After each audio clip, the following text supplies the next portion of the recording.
ये लो बस, खुश हो गए हो, खुश ही रहो। 123, question number 123 please. The angle between centripetal and tangential acceleration. आपको पता है कि there are 3 groups of quantities in angular motion, axial, radial and tangential. Kindly आप खामोश हो जाएं ताकि इनको समझ आए। ये 3 groups of quantities are there in angular motion and the total quantities, vector quantities are 12. Angular motion में total कितनी quantities हैं? 12।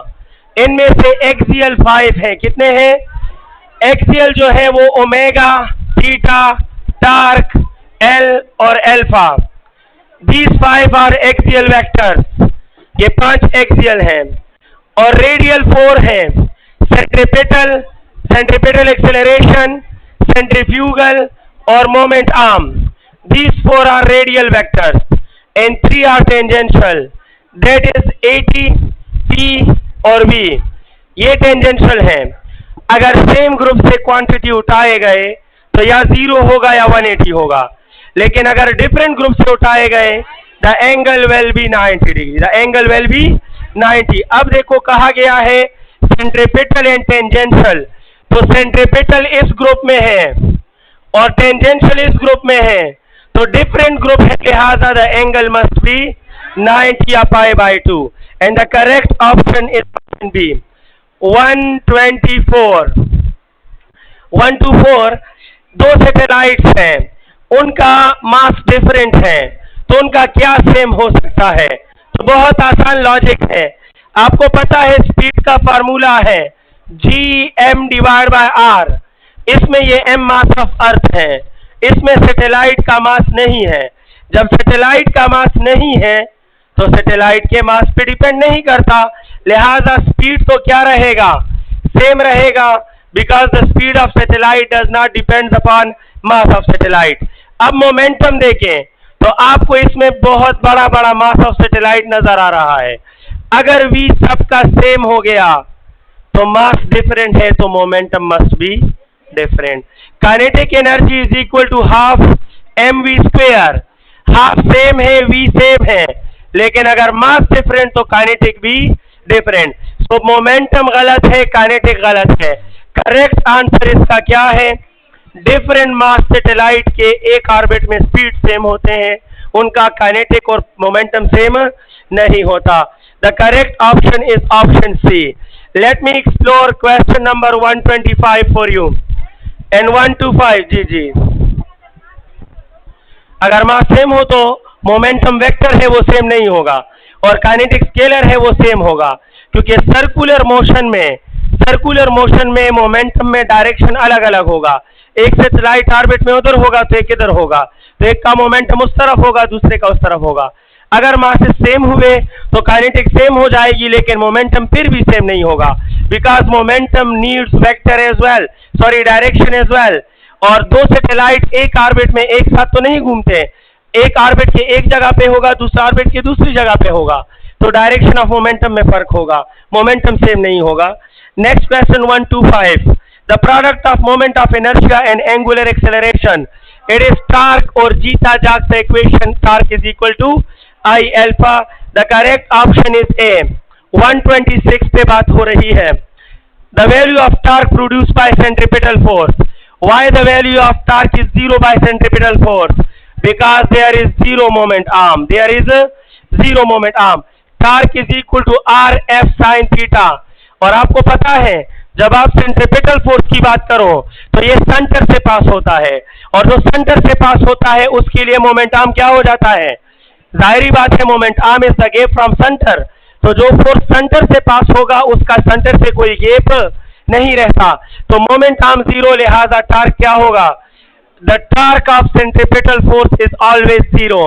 And the next point is, technical बात करें तो फिर आंसर क्या होगा? ये 126 था, ऑप्शन सी ठीक है।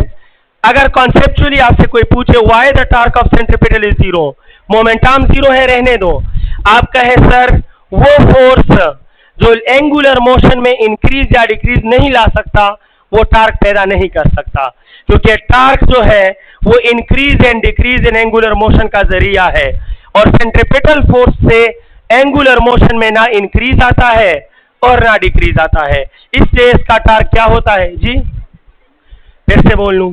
ठीक है जनाब, सुन लीजिए आप। मैंने कहा कि why the torque of centripetal is zero, तो फिर मैंने कहा कि टार्क जो है वो एंगुलर मोशन में या इंक्रीज लाता है या डिक्रीज लाता है, और सेंट्रीपिटल फोर्स एंगुलर मोशन को कांस्टेंट रखता है, ना उसको इंक्रीज करता है ना। सबूत क्या है? इलेक्ट्रॉन का हाइड्रोजन न्यूक्लियस के गैस ऑर्बिट में एंगुलर मोशन ना इंक्रीज हो रहा है ना, बिकॉज उस पर सिर्फ सेंट्रीपिटल फोर्स है। आसान बात करूं, सेंट्रीपिटल फोर्स से एंगुलर मोशन में इंक्रीज डिक्रीज नहीं आता तो ये टार्क पैदा नहीं करता। नेक्स्ट बात करता हूं 127। हमारा नेक्स्ट क्वेश्चन है 127, और ये कह रहा है अगर टार्क की वैल्यू 10 न्यूटन मीटर हो और 20 सेकेंड तक ये एक्टिव रहे तो चेंज इन एंगुलर मोमेंटम क्या होगा? आप जानते हैं formula delta L by T.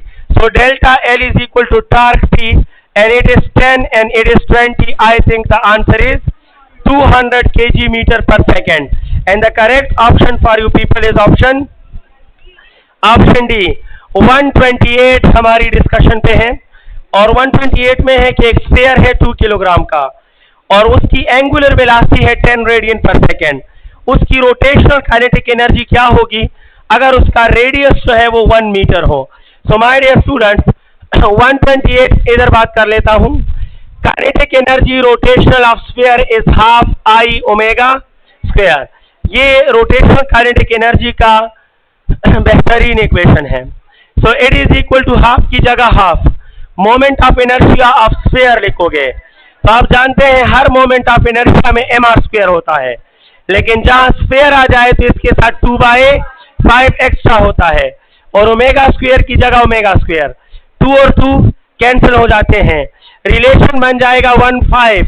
मास कितना है? 2 है। रेडियस कितना है? 1, और ये कितना है?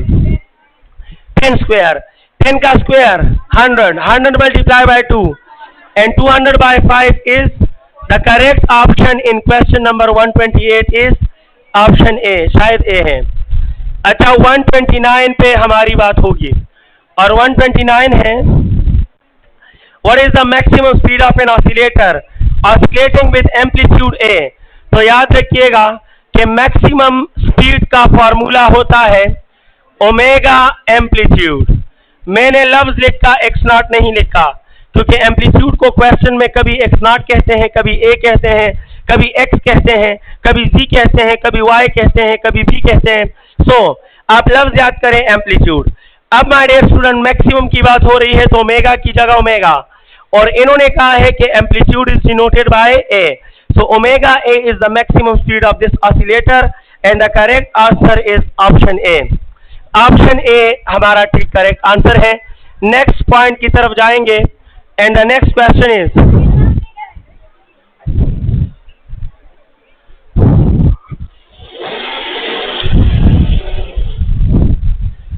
अच्छा, हमारा नेक्स्ट क्वेश्चन है 129 130। हाँ ठीक सो, हाँ 130 पे बात हो रही है। The value of acceleration of spring mass oscillator eight extreme position is, तो एक्सेलरेशन मांगा है। आप याद रखिए the value of acceleration of spring mass oscillator eight extreme, extreme की बात आती है तो एक्सट्रीम पर डिस्प्लेसमेंट क्या हो जाता है? शाबाश, मैक्सिमम हो जाता है। और आप जानते हो कि एक्सेलरेशन और डिस्प्लेसमेंट का डायरेक्ट रिलेशन है, लिहाजा वहां एक्सेलरेशन भी क्या होगा? और आप जानते हैं कि मैक्सिमम वैल्यू होती है omega square x not, omega square x not, लेकिन ओमेगा होता है 2 बाय टाइम पीरियड, जानते हो या नहीं? सॉरी, फॉर स्प्रिंग मास 2 है, लेकिन इन्होंने कहा है कि स्प्रिंग मास सिस्टम है, और स्प्रिंग मास के लिए omega square is k by, तो इसकी जगह k by m X naught. अगर एम्पलीट्यूड a से डिनोट हो तो ठीक है, एक्स नॉट हो तो ठीक है, k by m X naught, option C ठीक देखा।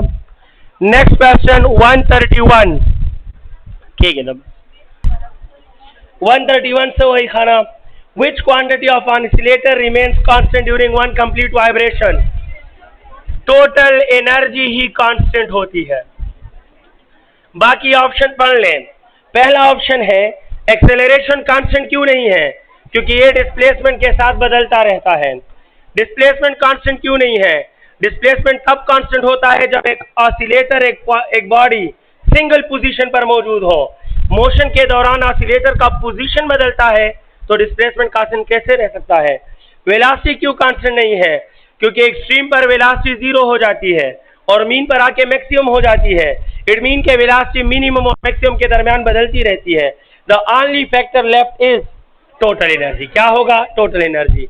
And the correct option is D 132 dear students. जी एक्सेलरेशन क्यों कांस्टेंट नहीं होगा, क्योंकि acceleration is directly proportional to displacement, और जब डिस्प्लेसमेंट बदलता है तो एक्सेलरेशन जरूर बदलेगा। समझ आ गई है। नेक्स्ट है 132। When starting position of SHO is mean after half of time period, इसका लोकेशन क्या होगा।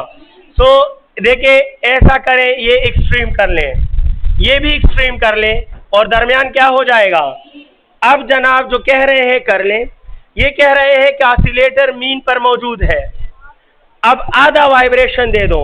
तो मेरे ख्याल में यहाँ बैठा हुआ हर स्टूडेंट समझता है कि इस आधे चक्कर को हाफ वाइब्रेशन बोलते हैं। अगर ये घूम के पलट के वापस इधर आए तो 1 वाइब्रेशन, बट हाफ मीन आधा चक्कर, और आधे चक्कर से पहले ये मीन पर था और अब भी मीन पर, तो बेक 8 मीन या बेक वे 8 मीन पर ही होगा। करेक्ट ऑप्शन 132 में क्या होगा, 132 में ऑप्शन डी ठीक है। 133 क्यों, क्या हुआ मीन ज्यादा बेहतर है। आप वे बेक 8 मीन, मैंने ऑप्शन बी में मीन नहीं दिया था। दोनों मीन कहाँ से आया, जहां ओरिजिनल क्वेश्चन है तो या बेक वे 8 मीन या मीन दोनों एक ही चीज है। समझ आ गई है। लेकिन सुन ले, अच्छी बात है, फेज की बात भी कर लेते हैं, साथ में फेज भी इन्वॉल्व कर लेते हैं। अच्छा ट्रेंड बन गया है। हालांकि मैं मीन और बेक वे 8 मीन को सेम इंटरप्रेट करना चाहता था, डोंट नो कि मीन कैसे आया। मैं आपको एक ऑसिलेटर बन के दिखाता हूँ। ये मेरा मीन है, वो एक्सट्रीम है, वो आगे एक्सट्रीम है। मेरा फेज ऑफ ऑसिलेशन इस वक्त मीन पे है, पोजीशन मीन पे है, but I am approaching towards positive extreme. So mean but forward. फिर जनाब हाफ वाइब्रेशन के बाद मैं बेशक मीन पर ही हूँगा, लेकिन अब मेरा लोकेशन टुवर्ड्स नेगेटिव एक्सट्रीम है, डायरेक्शन। लिहाजा अगर बेस्ट ऑप्शन चुनना है तो सिर्फ मीन ठीक है, लेकिन बेक 8 मीन के फेज अपोजिट हो गया है। फेज क्या हो गया है, सो आई विल प्रेफर, अगर मीन और बेक वे 8 मीन है तो बेक वे 8 मीन ज्यादा बेहतर है। बिकॉज देखो ये जा रहा है और ये क्या कर रहा है, ये आ रहा है, तो दोनों मीन पर है, लेकिन बेक वे 8 mean is much more better. मेरी बात समझ गए हो ना। मिसाल दे रहा हूं, अगर मैं कहूं कि 4 + 3 इज इक्वल टू व्हाट, और ऑप्शन ए में कहूं 8, ऑप्शन बी में कहूं 3, सॉरी ऑप्शन बी में कहूं 2 + 5, ऑप्शन सी में कहूं 9 और ऑप्शन डी में कहूं 10, कौन सा ऑप्शन ठीक होगा। Now you have to choose 2 + 5, definitely 4 + 3 7, 2 + 5 7। लेकिन अगर मैं यहां 7 ही लिख दूं, तो अब क्या करोगे, अब 4 में से एक चूज करना है, तो 2 + 5 से बेहतर है हम एज अ होल ये रिजल्ट शो करें। It is situation like that. अच्छी बात ये होती कि ऑप्शन बी में मीन ना होता, ऑप्शन बी में मीन ना होता, mid between mean and extreme होता। जी फरमाएं।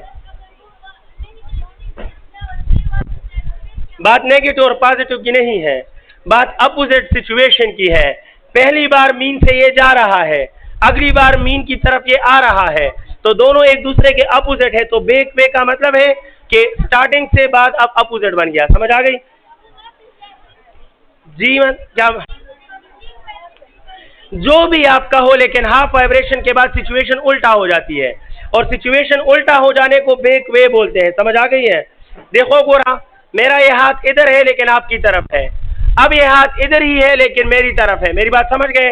तो इधर ही है एक छोटा इंफॉर्मेशन है, लेकिन आपकी तरफ और मेरी तरफ इज एन एक्स्ट्रा इंफॉर्मेशन। तो बेक वे 8 मीन ज्यादा सूटेबल है एज कंपेयर टू मीन। समझ आ गई है, यही कहना चाहता हूं। ये हकीकत है कि हाफ वाइब्रेशन के बाद ये क्या होगा, अपोजिट होगा। मैं चाहता था इसमें मीन ना हो, बिटवीन मीन एंड एक्सट्रीम था तो आप कंफ्यूज ना होते, but I will prefer the correct option is option D, because D ज्यादा सूटेबल है, ज्यादा ऑथेंटिक इंफॉर्मेशन है as compare to mean. Mean पर ही है लेकिन उस पहले मीन के अपोजिट फेज में है। नेक्स्ट है हमारे स्टूडेंट, कम क्वेश्चन दे, 133 पे बात कर रहा हूं। 133 है द डायरेक्शन ऑफ ओमेगा। तो सिंपल सी बात है, ये आपके लिए सर्कल है, ये रोटेशन है। राइट हैंड रूल है, अपनी उंगलियां रोटेशन से मिलाओ तब बताएगा। मैं रोटेशन से उंगलियां में मिला रहा हूं तब किस तरफ आ रहा है, so the direction of omega here is outward and the correct option is option ए। 134 है, angular speed of a revolving object is 4 पाई। बताइए इसका टाइम पीरियड मोहतरम क्या होगा। तो टाइम पीरियड होता है 2 पाई डिवाइड बाय ओमेगा। तो 2 पाई डिवाइड बाय 4 पाई है या 4 है, 4 पाई है। तो pi pi cancel and it is 0.5। So my dear student the answer is 0.5 and the option is D. 135 पे बात करेंगे। During uniform circular motion in a circle of radius 1 meter with constant speed of 2 meter per second, what is the acceleration? So a is equal to v square over r, so 2 square by 1 and it is 4. The correct option of this question is option कम हो दे B। 136 अब बात होगी, what is the जी तो क्या हुआ, circular motion है, जब speed constant हो तो टेंजेंशियल एक्सेलरेशन नहीं होगा लेकिन सेंट्रीपिटल एक्सेलरेशन तो होगा। समझ आ गई, यूनिफॉर्म सर्कुलर मोशन में सेंट्रीपिटल एक्सेलरेशन जीरो नहीं होता, टेंजेंशियल एक्सेलरेशन जीरो होता है। आप समझ गए हैं जी? नहीं, मीटर पर सेकंड स्क्वायर ही होगा। क्यों? Centripetal acceleration is a linear acceleration, इसका यूनिट मीटर पर सेकंड स्क्वायर ही है। इधर देखें, ये मार्कर है, ये एक ही स्पीड से घूम रहा है तो डायरेक्शन में चेंज आ रहा है। इसी चेंज इन डायरेक्शन से जो एक्सेलरेशन पैदा होता है वो v स्क्वायर बाय r है, वो सेंट्रीपिटल है और उसका यूनिट मीटर पर सेकंड स्क्वायर है। समझ आ गई है? नेक्स्ट पॉइंट की तरफ आते हैं। हमारा नेक्स्ट क्वेश्चन है, लगता है आप में से काफी लोगों ने जीरो लिया है इसको। 136 बहुत अच्छा किया है। 136 what is the moment of inertia of disc having mass 1 kg and diameter 2 metre. तो डिस्क का जो मोमेंट ऑफ इनर्शिया होता है ये है half mr square. Half shape की वजह से है, मास कितना दिया है 1 kg और डायमीटर कितना है 2, तो रेडियस कितना है तो 1 square, it mean it is 0.5 kg metre square and the correct option here is come 136, इसमें ऑप्शन ए है। 137 पे अब बात कर रहा हूं और 137 क्या कहता है, if the angular acceleration of a revolving body is 0 तो क्या होगा। आप जानते हैं torque is equal to I alpha और इस इक्वेशन में मोमेंट ऑफ इनर्शिया क्या होता है, अगर ये कांस्टेंट है तो सिंपल सी बात हो गई, जैसा टार्क वैसा angular acceleration, no torque no angular acceleration, constant torque constant angular acceleration, variable torque variable angular acceleration and so on. अब बताएं टार्क को कितना दिया है 0, so if the torque in angular motion is 0 the angular acceleration will also be 0। और 137 में हमारा correct option होगा, if angular acceleration of body is 0 torque must be 0, option A. 138 हमारा next question, the moment of inertia of sphere is 5, ठीक है, इसका angular speed क्या होगा अगर इसका एंगुलर मोमेंटम 20 है।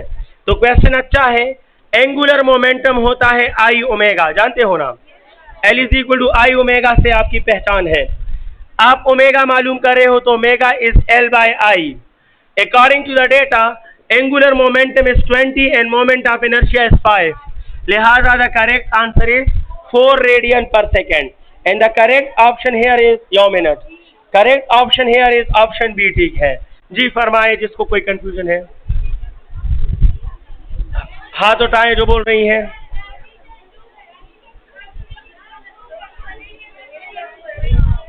मैं क्वेश्चन रीड करूं, क्वेश्चन रीड करता हूं और क्वेश्चन है 138।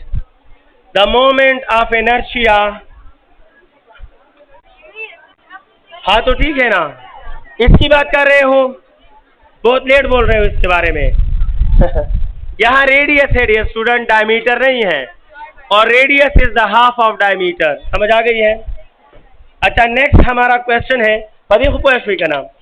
नेक्स्ट हमारा क्वेश्चन है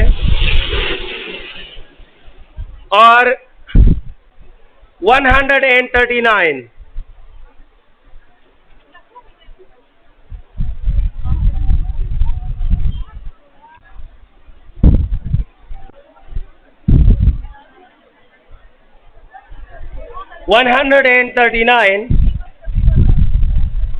इसमें क्या है? ये है कि when same object revolves in two circle, एक ही बॉडी यानी मास सेम, सर्कल दो हैं, एक का रेडियस 4 मीटर है, दूसरे का रेडियस 8 मीटर है। एक ही बॉडी इन दो सर्कल में अलग अलग रिवॉल्व हुई। एक में ये स्पीड v1 से रिवॉल्व हुई है और स्पीड v1 2 मीटर पर सेकेंड है, और स्पीड v2 जो है वो 4 मीटर पर सेकेंड है। आपसे कह रहे हैं कि इस केस का सेंट्रीपिटल फोर्स F1 और इस केस का सेंट्रीपिटल फोर्स F2 दोनों का रेशो बताओ। तो आप कहेंगे F1 और F2 हमें बताना है। फिर कहोगे सर F1 होता है mv1 square divide bye r1 और mv2 square divide bye r2। mv square by r है तो 1 में मैं 1 1 लिखूंगा, 2 में मैं 2 2। मैंने मास के साथ 1 2 क्यों नहीं लिखा? सेम ऑब्जेक्ट, तो मास और मास तो हो गए कैंसल। अब मैं लिख सकता हूं v1 square divide bye r1। अगर मैं इस डिवीजन को मल्टीप्लाई में चेंज करूं तो ये बन जाएगा r2 by v2। Now you have to put the values and you can find the ratio. कैसे? v1 है 2 स्क्वायर, r2 है 8, r1 है 4 और v2 है 4 स्क्वायर। इसको सॉल्व कीजिएगा। 2 स्क्वायर से क्या बनता है? और ये 4 और 4 कैंसल। 4 स्क्वायर से क्या बनता है? तो 8 1 are 8 और 16 2 are, तो 1 ratio। The ratio of the centripetal forces is 1:2 और द करेक्ट ऑप्शन है बी। 139 में बी ठीक है। 140 हमारा नेक्स्ट क्वेश्चन। 140 है upon which factor the time period of pendulum does not depend. किस फैक्टर पर वो डिपेंड नहीं करता? तो टाइम पीरियड ऑफ पेंडुलम होता है 2 पाई L/G। इसमें मास है, दूर दूर तक मास नहीं है, तो पेंडुलम में मास बदलने से टाइम पीरियड नहीं बदलता। इट मीन कि जिस पे डिपेंड नहीं करता वो मास है। और करेक्ट ऑप्शन इन 140 हमारे पास करेक्ट ऑप्शन है बी। 141 dear student. जी जी नहीं समझा, फिर बोले क्या इसमें फ्रीक्वेंसी है? तो फ्रीक्वेंसी पे डिपेंड करता है ना, क्यों नहीं करता? दुनिया का हर टाइम पीरियड फ्रीक्वेंसी पे डिपेंड करता है। हर time period is the reciprocal of frequency. Frequency time period पे और टाइम पीरियड फ्रीक्वेंसी पे इनका अज़ल से अबद तक साथ है। ये आलम अरवाह में भी एक साथ होंगे। समझ आई है ना? क्योंकि एक दूसरे के रेसिप्रोकल हैं। ये अलग बात कि एक जहन्नुम वासिल होगा तो एक जन्नत नजीर वादियों में होगा। समझ आई है? रेसिप्रोकल है जनाब। हम नेक्स्ट बात करेंगे 141 डियर स्टूडेंट। और 141 हमारे पास है if kinetic energy of an oscillator is maximum and its potential energy is minimum the oscillator is at any extreme. Any extreme, याद रखिए, कोई भी एक्सट्रीम हो, कोई भी एक्सट्रीम हो, वहां पर काइनेटिक एनर्जी क्या हो जाती है और वहां पोटेंशियल शरीफ क्या हो जाता है? मैक्सिमम। तो कोई भी एक्सट्रीम हो डजंट मैटर, नेगेटिव या पॉजिटिव एक्सट्रीम सिर्फ अपोजिट साइड को रिप्रेजेंट करता है। पोटेंशियल एनर्जी की वैल्यू दोनों पे मैक्सिमम। हाँ सब भी रीड कम है, उधर भी रीड कम। 141 प्लीज, मैंने शायद आधा रीड किया। अगर kinetic energy of oscillator is maximum and potential energy is minimum the oscillator is at positive extreme. Negative extreme mean ये बिटवीन नहीं है जनाब, ये बोथ है, इसको ठीक कर दे प्लीज।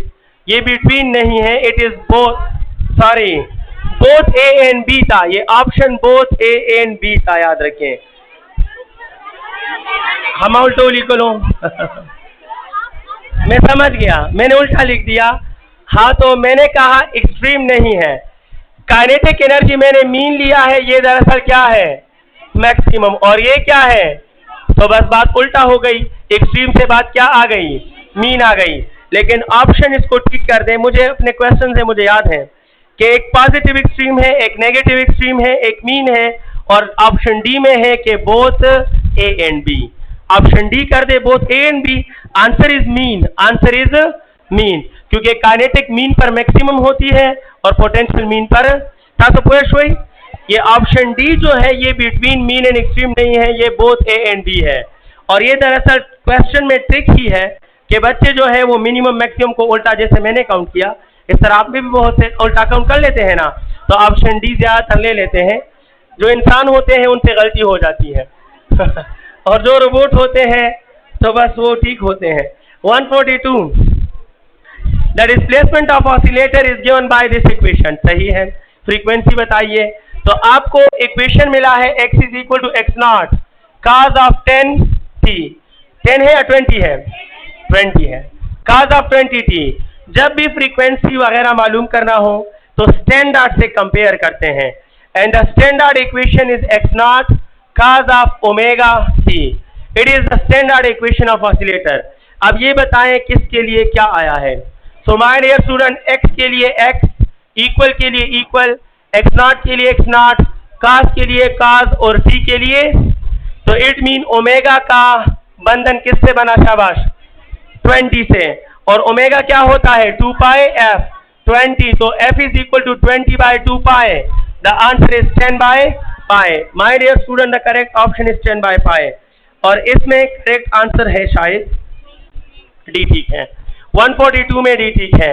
अब हम बात कर रहे हैं 141 की, और 141 है कि अगर kinetic energy of oscillator is maximum, ये तो हो गया 143, सॉरी जी, क्या, इधर देख लेना, शाबाश, इधर देखें, ये इक्वेशन गिवन है और ये स्टैंडर्ड है।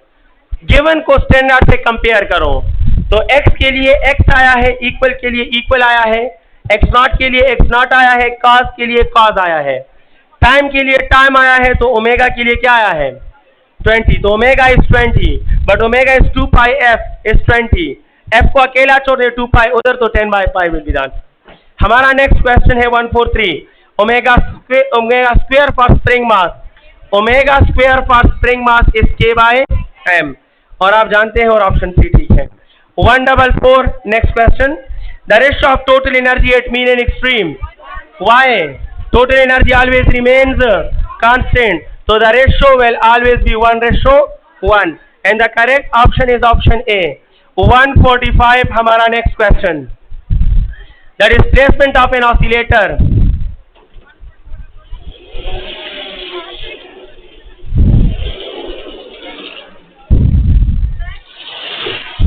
यो मिनट खाओ।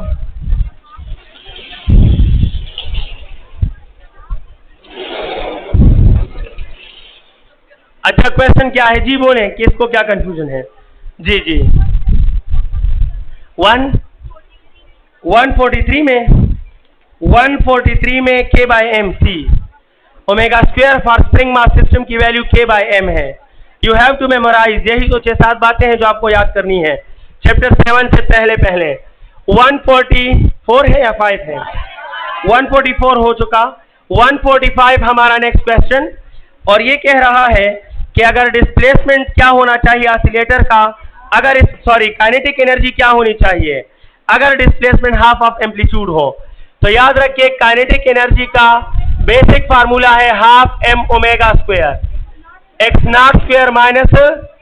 अब आपसे कहा कि काइनेटिक की वैल्यू बता दें अगर डिस्प्लेसमेंट हाफ ऑफ एम्पलीट्यूड हो, तो मैं डिराइव करूंगा kinetic half m omega square और x not square minus x square की जगह एक्स नॉट बाई 2, और साथ में क्या लिखूंगा, होल स्क्वायर। मेरी बात समझ गए हैं।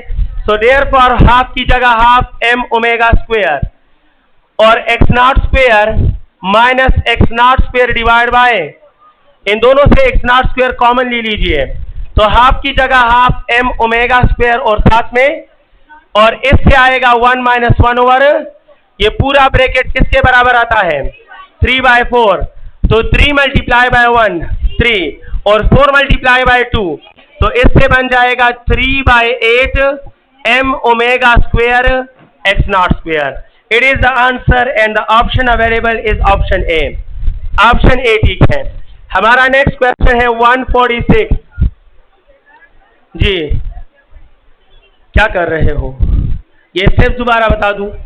मैंने कहा देखो सिंपल कैलकुलेशन है, आपको कैलकुलेशन में मसला क्यों होता है? ये काइनेटिक एनर्जी का बेसिक इक्वेशन है। हाफ की जगह हाफ, m की जगह m, ओमेगा स्क्वायर की जगह omega square, x not square की जगह x नॉट स्क्वायर। इन्होंने कहा कि ये डिस्प्लेसमेंट हाफ ऑफ एम्पलीट्यूड है, तो मैंने x नॉट बाय 2 पुट किया स्क्वायर अपनी जगह पर। बाकी इसका स्क्वायर और 2 का स्क्वायर 4 बन जाएगा। x नॉट और x नॉट दोनों में है तो मैंने कॉमन निकाल दिया। यहाँ 1 रह गया, यहाँ माइनस रह गया, यहाँ से x नॉट कॉमन तो 1 और 4 की जगह 4। 1 - 1/4 ऑपरेट करें, यू विल गेट 3/4 और 3 1s आर 3 और 4 2s आर 8, तो 3/8 m omega square x not square. समझ आ गई है जी?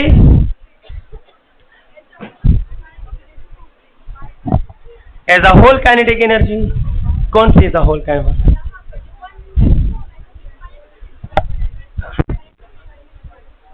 हाँ उससे भी होता है। Kinetic energy is E sine square theta, उससे भी होता है, लेकिन वो लेंथी है और ये शॉर्ट सिंपल इक्वेशन है। आई डोंट नो आप क्या सोच रही हैं, मैं आपका पॉइंट गेन नहीं कर रहा। कोई बात नहीं, अगर हो सकता है तो आप उससे कर लीजिएगा, ठीक है। 146 प्लीज, हम 146 पे बात कर रहे हैं।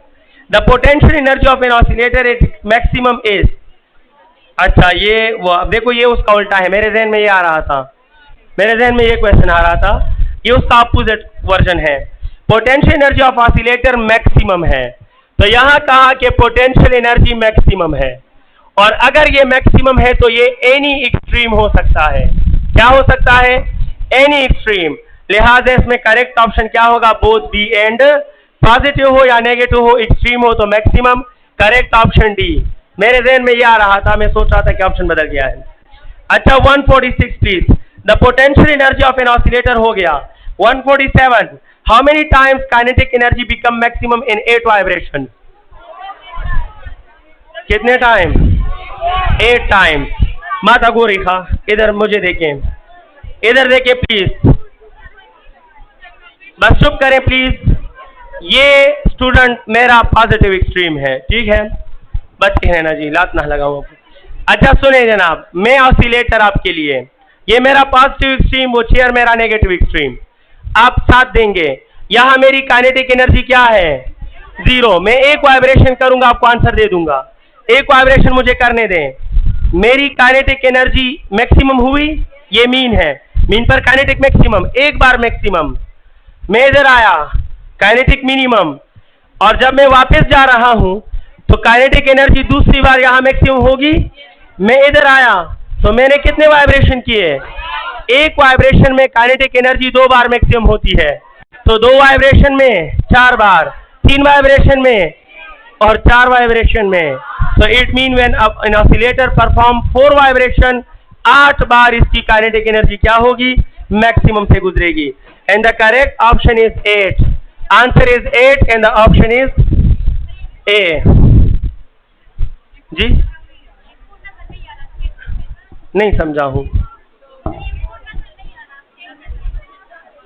स्टेटमेंट में 4 नजर नहीं आ रहा। 147 नहीं लिखा है, इसमें तो साफ नजर आ रहा है। आपके लिए खैर है ना, आपका आंसर ठीक मान लेते हैं। 3/2 revolution is equal to how many radian? So dear student, 148 की कहानी 3/4 रिवॉल्यूशन, बस सिर्फ रिवॉल्यूशन को बदल दो, बात खत्म।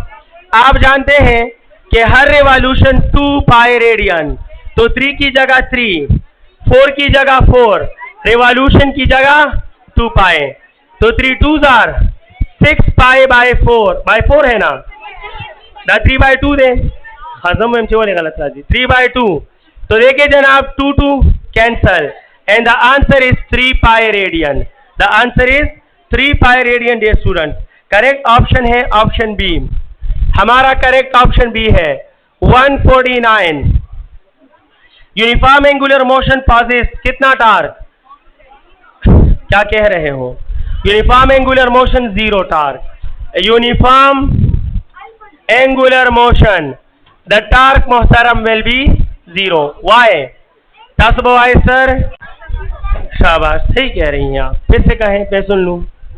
सो जी कहें, शाबाश। That's the point. इन्होंने सही कहा, अच्छा कहा। मैं कोशिश कर लेता हूं थोड़ा उससे ज्यादा अच्छा कह दूं। कहना ये चाहता हूं कि यूनिफॉर्म का मतलब होता है जी कांस्टेंट होता है। ये मैंने कहाँ लिख पाया है? क्या आप बात कर रही हैं? अभी 2 दिन पहले जी F5 में और F3 में यूनिफॉर्म एंड नॉन यूनिफॉर्म का पूरा बॉक्स आपके लिए लिखा था। अगर यहाँ कोई स्टूडेंट है आप चेक करें, वहां मैंने लिखा था कि अल्फा 0 होता है यूनिफॉर्म में और अल्फा नॉन 0 होता है। मैं समझ गया, ये चीज कांस्टेंट टाइम पीरियड है, ये टार्क नहीं है। अल्लाह पर खैर का टाइम पीरियड कांस्टेंट होता है। मेरी बात सुन ले जनाब, यूनिफॉर्म एंगुलर मोशन वो होता है जिसमें ना इंक्रीज हो ना डिक्रीज हो। जिसमें इंक्रीज आ गया नॉन यूनिफॉर्म, जिसमें डिक्रीज आ गया नॉन यूनिफॉर्म। जब यूनिफॉर्म है तो नो इंक्रीज नो डिक्रीज, और इंक्रीज और डिक्रीज कौन लाता है? टार्क लाता है। जब इंक्रीज डिक्रीज नहीं है तो टार्क का क्या काम? टार्क नहीं होगा। समझ आ गई है? यूनिफॉर्म वो है जिसमें अल्फा ना हो, और जहां अल्फा नहीं होता वहां टार्क नहीं होता। थोड़ी देर पहले इधर कहीं जैसा टार्क वैसा अल्फा पड़ा था। सो यूनिफॉर्म में टार्क नहीं होता, वरना यूनिफॉर्म ही ना होता। हमारा नेक्स्ट क्वेश्चन है 150। 150 में इन सेम सर्कल 149 आप समझ चुके हैं, टार्क 0 है।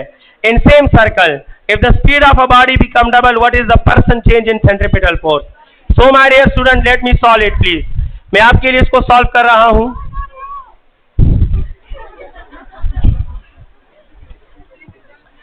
इतना तो आप में वो हिम्मत होनी चाहिए कि एक साफशुदा एमसीक्यूज को दोबारा खुद सॉल्व करो। एनी हाउ, हमारा क्वेश्चन है 150। इस पे ट्राई करना, कयामत तक नहीं भूलोगे। 150 क्वेश्चन ये है कि एक सर्कल है, ये लो एक सर्कल, इस सर्कल में स्पीड v है और सेंट्रिपेटल फोर्स F है। सर्कल वही है, स्पीड v है तो इनिशियल सेंट्रिपेटल फोर्स F है, mv² के बराबर। इनिशियल वैल्यू F है। फिर कहा कि अगर यही सर्कल है लेकिन अब स्पीड की वैल्यू डबल हो गई, क्या हो गई? डबल हो गई, 2v हो गई, और इसका जो सेंट्रिपेटल फोर्स है F डैश, तो final centripetal force F dash या फाइनल वो किसके बराबर आएगा? आप साथ देंगे, m और v के साथ क्या लगा रहा हूं? 2v²/r। तो फाइनल F क्या होगा? शाबाश, फाइनल F इज 4mv²/r, और mv²/r किसके बराबर है? F के। तो final centripetal force 4 times of F हुआ। अब आपसे क्या मांग रहे हैं? उस ऑप्शन को गौर फरमाइए, पर्सन चेंज मांग रहे हैं। और पर्सन चेंज का आज एक जनरल फार्मूला याद रखें, हर जगह आपके काम आएगा। Percent change is always equal to change divide by initial multiply by 100। It is the formula for percent change. Percent change is always equal to change divide by initial multiply by 100।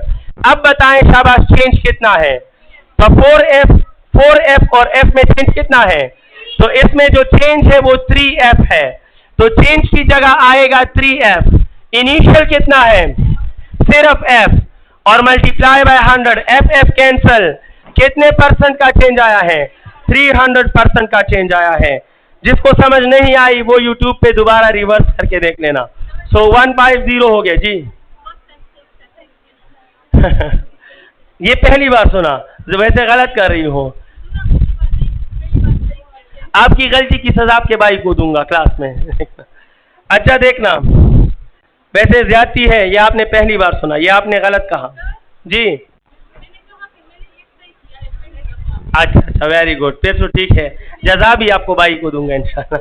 अच्छा जनाब सुनिएगा, हमारे पास next question है 150, आप समझ चुके।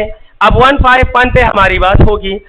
ये हो गया 51। What are the time periods of second hand and minute hand? नदाऊ गोरी जमादिला गोरी खां, ये घड़ी का सेकेंड हैंड है। क्या है? सेकेंड हैंड है, जाती है देखो। अच्छा, घड़ी का सेकेंड हैंड मुलाहिजा करें। ये सेकेंड हैंड जब एक चक्कर पूरा करेगी तो 60 second, so the time period of second hand is 60 second. अब यही हाथ दोबारा मिनट हैंड है, तो मिनट हैंड जब एक चक्कर पूरा करेगी तो 60 मिनट गुजरेंगे। The time period of second hand is 60 second and the time period of minute hand is 60 minute. The सेकंडून स्तन पयो चक्कर की 60 सेकंड रख ली और द मिनटून स्तन पयो चक्कर की 60 मिनट रख ली, तो the yo time period 60 second है, डबल टाइम पीरियड 60 मिनट से। ऑप्शन कौन सा ठीक होगा? 150 हो चुका है और इसमें है 300% और करेक्ट ऑप्शन था हमारा सी। 151 हमारी बात हो रही थी और आप समझ गए कि इसमें ऑप्शन सी ठीक है। अब मैं बात करूंगा 152 पर।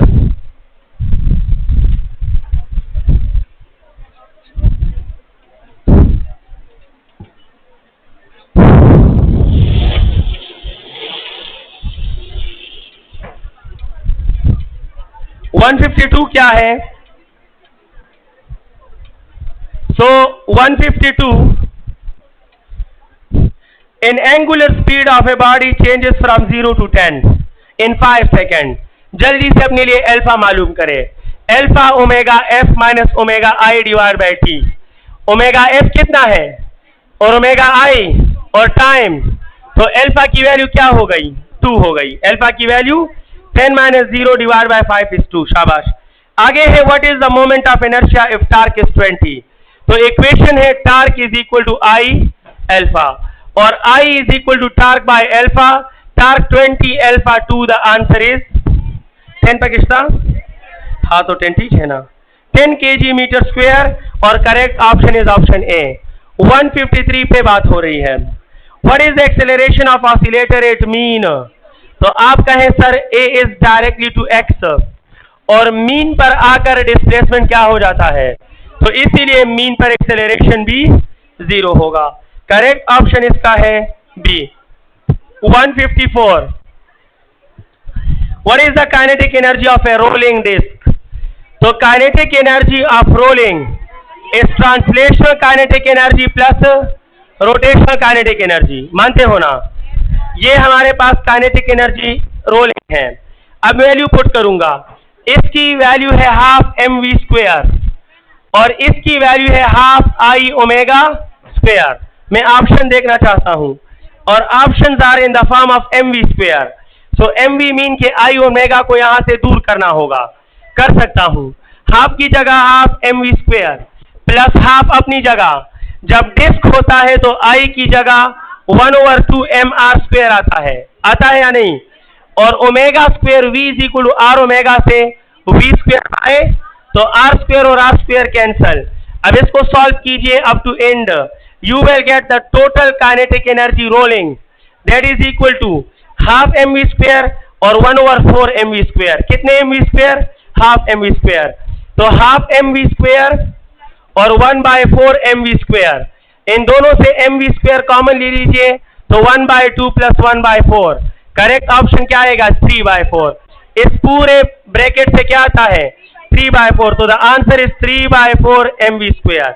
The correct option of the question is 3/4 mv square. Calculation है गोरे का सुख फाइनेंस पे यूट्यूब पे भी चेक करिए। 155 हमारा नेक्स्ट क्वेश्चन 155 प्लीज। पदी के रचा से कंफ्यूजन दे, हाथ उठाएं। मोमेंट ऑफ इनर्शिया नहीं है, कोई बात नहीं है। जो आए हैं कोई भी नहीं है, आप बस किस्मत हो, अल्लाह आपको खुशकिस्मत बनाए। क्योंकि 2019 में जब कोविड आया था पहली बार, ये बात मैं पहले भी शायद कर चुका हूं, तो पहली बार ये सिलेबस बना था और इत्तेफाक की बात थी आज से 5 साल पहले मेरी बनू की एक स्टूडेंट थी और यकीन करें she was extraordinary student, deserving student. और अफसोस की बात है कि उनका एडमिशन आज तक नहीं हुआ और बहुत अफसोस की बात यह है कि उनका मेरे से फर्स्ट इंटरेक्शन या बहस मोमेंट ऑफ इनर्शिया के टॉपिक पे हुआ था और उन्होंने कहा था कि सर मोमेंट, अब जहां भी है शायद ये वीडियो देख ले और शायद वो समझ आए कि सर बात 5 साल पहले की कर रहे हैं। 5 साल पहले की बात आपसे शेयर कर रहा हूँ। इसी तरह इस हॉल में सामने बैठी थी और कहा था, इसी तरह मैंने टेस्ट डिस्कस किया था और ने कहा कि sir moment of inertia syllabus में नहीं है। और आप यकीन करें वो सुन रही होगी जहां भी है, तो उसी साल 2019 में मोमेंट ऑफ इनर्शिया का क्वेश्चन आया था टेस्ट में, और 2021 का पेपर उठाकर देख ले, इसमें भी मोमेंट ऑफ इनर्शिया का क्वेश्चन मौजूद है। समझ आई है? आप यकीन करें 2 दिन पहले भी मुझसे बच्चे पूछते हैं कि सर सिलेबस क्या है और उसमें कौन सा टॉपिक है। आपको मैं 5 पॉइंट्स बता रहा हूँ सिलेबस के, हालांकि बताने नहीं चाहिए।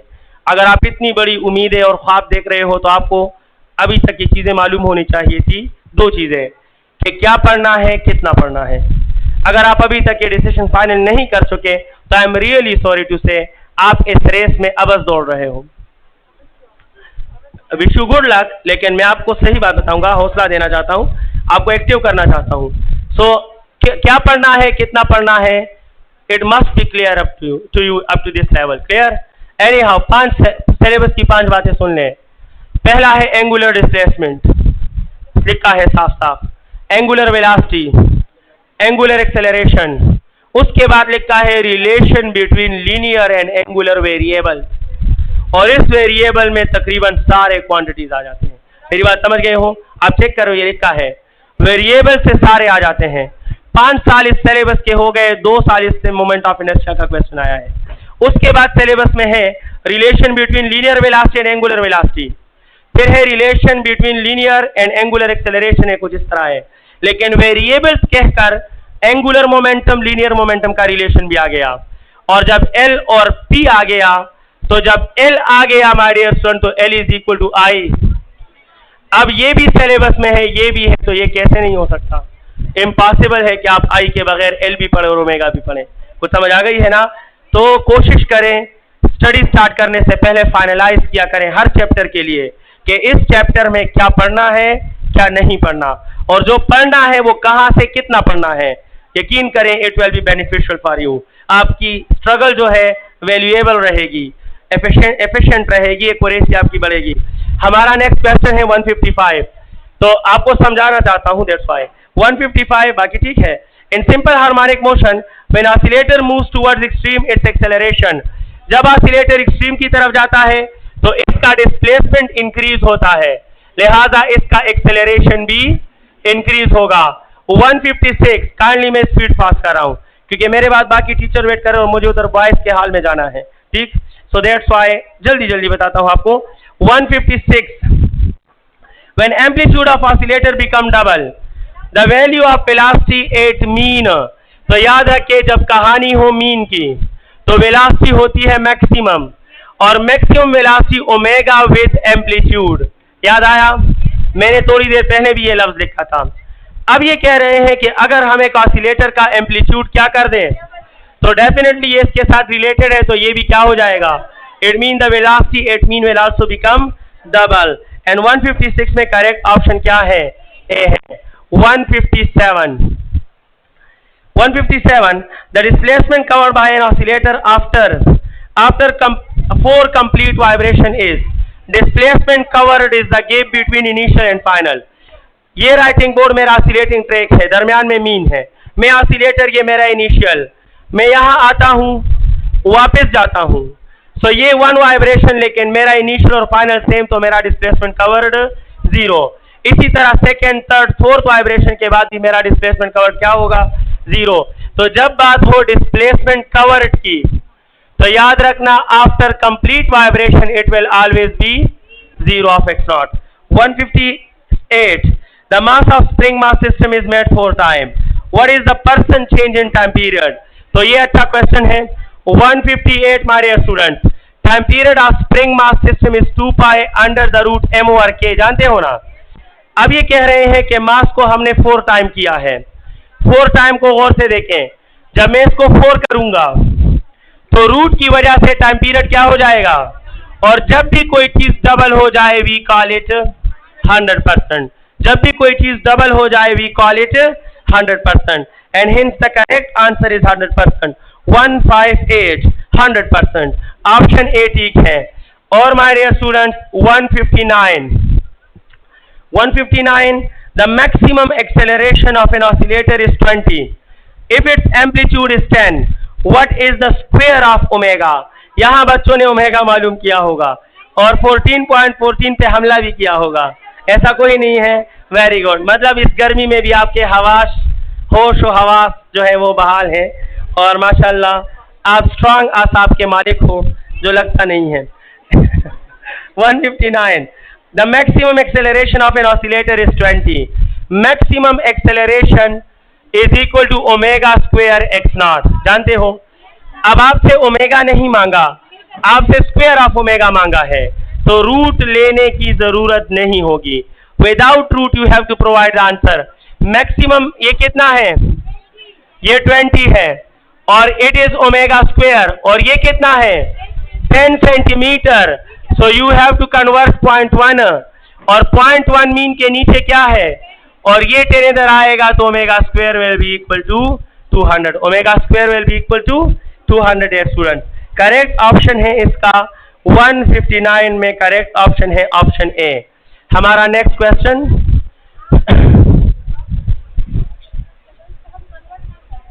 कन्वर्ट नहीं करोगे तो आंसर गलत आएगा। नान क्यों आएगा? आंसर मौजूद है तो नान क्यों आएगा? हाँ, यूनिट हमेशा स्टैंडर्ड काउंट होता है। जब डेटा स्टैंडर्ड हो then you have to require the standard unit. अगर डेटा स्टैंडर्ड में गिवन है so the requirement unit must be standard. अगर कोई कम खबर आ, अगर मैं कहूं कि मैक्सिमम एक्सेलरेशन 20 यूनिट्स है और डिस्प्लेसमेंट जो है वो 10 सेंटीमीटर या 10 यूनिट्स है, तो बताओ ओमेगा स्क्वायर क्या होगा? तो नान भी ले सकते हो, कोई भी यूनिट पॉसिबल है। लेकिन जब डेटा स्टैंडर्ड यूनिट में है तो ऑप्शन में unit mean required unit as according to the rules. Next है 160 दे 160 डियर स्टूडेंट, और 160 क्या कहता है? If the amplitude of an oscillator is A and time period what is is maximum speed. इसमें मिसप्रिंट है, शायद आपको बताया था। तो मैक्सिमम स्पीड होता है ओमेगा एक्स नॉट। ओमेगा की जगह होता है 2 पाई बाय टाइम पीरियड, और एक्स नॉट की जगह क्या है? ए मिसिंग है, तो ऑप्शन डी में ऊपर ए लिख दें और इसमें करेक्ट ऑप्शन बी है। 161 शायद आपको बताया था सर ने। 161 when length of spring is made double the change in spring constant। अगर L है तो स्प्रिंग कांस्टेंट क्या है? K। अगर स्प्रिंग का लेंथ L है तो स्प्रिंग कांस्टेंट K है। लेंथ के साथ स्प्रिंग कांस्टेंट का कौन सा रिलेशन है? इनवर्स रिलेशन है। तो जब माय डियर स्टूडेंट्स आप इसको 2L करोगे तो ये क्या बन जाएगा? बताओ इसमें चेंज कितना आया? तो change is K minus K by 2 and the answer is K by, समझ आ गई है? The change in spring constant is K by 2 and correct option 161 में क्या बनता है? सी ठीक है। 162 पे बात करूंगा। 162 है what is the potential energy of spring mass systematic stream if force is 10, mass is 2 and amplitude is 0.1। तो याद रखिए potential energy is always equal to half k x not square. ये पोटेंशियल एनर्जी का, oscillator के potential energy का formula है। तो half की जगह हाफ, के की वैल्यू कितनी है? 10, और ये 0.1 स्क्वायर आप कैलकुलेट कीजिएगा। इससे करेक्ट आंसर आता है 0.1 स्क्वायर मीन 1/100। 1/, तो ये बन जाएगा 10 डिवाइड बाय 2 डिवाइड बाय 100, ये और ये कैंसल, तो 1/20 and I think the answer is 0.0, यही बनता है। इट इज 0.0, कम क्वेश्चन दे 0.05, ये ऑप्शन ठीक आ रहा है, आप चेक करें। 163 dear student, 2 pendulums are in phase. याद रखना फेज में होने के लिए टाइम पीरियड फ्रीक्वेंसी का सेम होना लाजमी है। तो 2 पेंडुलम अगर फेज में है तो ये जरूरी नहीं है कि उनका एम्पलीट्यूड भी सेम हो, ये जरूरी नहीं है कि उनकी एनर्जी भी सेम हो, सिर्फ उनका टाइम पीरियड और फ्रीक्वेंसी सेम होना लाजमी है। लिहाजा करेक्ट आंसर क्या है? टाइम पीरियड है। Time period is required for same phase, same time period same frequency. अब 163 ऑप्शनल क्वेश्चन है, आपको पता या नहीं? Phase of simple harmonic motion, simple harmonic motion के टाइटल में शामिल है, लेकिन पिछले 5 साल में एक बार भी इससे क्वेश्चन नहीं आया। पिछले 5 साल के फर्स्ट पेपर में एक बार भी फेज ऑफ सिंपल हार्मोनिक से क्वेश्चन नहीं आया, आप चेक कर सकते हैं। तो it is an optional question. 164 syllabus में इनडायरेक्ट है फेज, लेकिन अभी तक पेपर में किसी पेपर में टच नहीं हुआ 2019 से 2028 तक। 164 डियर स्टूडेंट्स, काइनेटिक एनर्जी और पोटेंशियल एनर्जी ऑसिलेटर की आपस में इक्वल हैं। बताओ कि डिस्प्लेसमेंट क्या होगा। तो भाई potential energy is equal to kinetic, value put कीजिए तो ये है half m omega square x square और ये है half m omega square x not square minus x square. Half m omega square और हाफ m ओमेगा स्क्वायर क्या हो जाते हैं, कैंसिल हो जाते हैं। तो ये x स्क्वायर इस तरफ ले आएगा तो 2x बन जाएगा ना। 2x square is equal to x not square, taking root on both hand side आपको मिल जाएगा under root 2x is equal to x nought या x is equal to x nought divide by under root 2। Simple steps of calculation dear students, आप इसको try कीजिएगा। और मेरे लिए 164 में करेक्ट ऑप्शन क्या है, सी है। Now let me move towards 165। Frequency of simple pendulum is directly proportional to, pendulum की फ्रीक्वेंसी का फार्मूला लिखें, that is 1/2 pi under the root g by l। तो l रूट के साथ इनवर्स है और g रूट के साथ डायरेक्ट है। The correct option is option B 166। Distance covered in one vibration, अब यहाँ डिस्प्लेसमेंट नहीं डिस्टेंस है और distance is the path used. यहां से मैं रवाना हो रहा हूं तो मीन तक एक x नॉट, एक्सट्रीम तक दूसरा x नॉट, वापसी पर तीसरा x नॉट और फिर यहां आकर चौथा x नॉट। तो जो मैंने यूज किया डिस्टेंस वो 4x नॉट है। वन वाइब्रेशन में डिस्प्लेसमेंट तो 0 होता है लेकिन डिस्टेंस क्या होता है, 4x नॉट होता है, आप समझते हैं। 167 what will be the angular speed of a body revolving with 10 revolution पर सेकेंड। तो एंगुलर स्पीड मीन ओमेगा और ओमेगा होता है 10 रिवॉल्यूशन पर सेकेंड, इसको रेडियन में बदल दें तो 10 multiply by 2 pi and it is 20 pi radian per second. Correct option 20 pi radian per second. और इसमें करेक्ट ऑप्शन है हमारे स्टूडेंट्स ए। 168 हमारा next question, the product of angular acceleration of minute hand and hour hand 0। जो motion constant हो उसमें alpha नहीं होता, घड़ी की सुइयों का मोशन कांस्टेंट है तो उसमें दोनों में अल्फा 0 है, लिहाजा alpha of minute hand multiply by alpha of second hand is 0 multiply by 0 is 0। इन दोनों के एंगुलर एक्सेलरेशन का प्रोडक्ट क्या होगा, क्योंकि दोनों का एंगुलर एक्सेलरेशन 0 है। 169 माय नेक्स्ट क्वेश्चन, और 169 क्या है dear student, what is the value of time period of geostationary satellite. वो सैटेलाइट जो जमीन के साथ साथ घूमता है उसका टाइम पीरियड 24 घंटे होता है। It is also an optional topic, syllabus में नहीं है बट यूनिफॉर्म सर्कुलर मोशन के तहत सिलेबस से इन्वॉल्व है। लेकिन ये सच है कि सैटेलाइट से 5 साल में क्वेश्चन नहीं आया, बट शक की बुनियाद पर क्यों ले रहे हैं, क्योंकि satellite is one of the best example of uniform circular motion और यूनिफॉर्म सर्कुलर मोशन सिलेबस में शामिल है। सो अब तक क्वेश्चन नहीं आया, हो सकता है कि आपके लिए एक आध क्वेश्चन आ जाए। सो अगर आप इसको पंचमेंट दे दें तो गुनाह नहीं है, बजाय इसके कि आप पछताएं बाद में।